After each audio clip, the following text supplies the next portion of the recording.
जिल्ह्यातील चाकण येथे होत असलेल्या तबलिगी जमातीच्या इस्तेमाबाबत कॅबिनेट मंत्री नितेश राणे यांनी आपली प्रतिक्रिया देत राणे म्हणाले की त्या हिरव्या सापांना जिथे जिथे कार्यक्रम होत आहे त्याची माहिती आम्हाला द्या।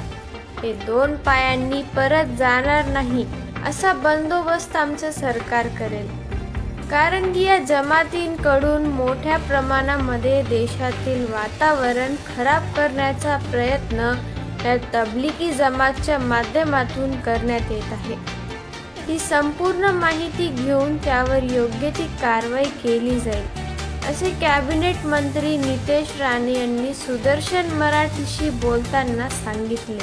राज्यामध्ये तबलिगी जमातकडनं अनेक ठिकाणी मरकजचं आयोजन करण्यात, तिथे मीडियाला अलाउड नाही आहे, तिथे कुठला कॅमेरा नाही, कुठली परवानगी त्या अशा हिरव्या सापांचे काही कार्यक्रम असतील त्याची माहिती तुम्ही आम्हाला द्या।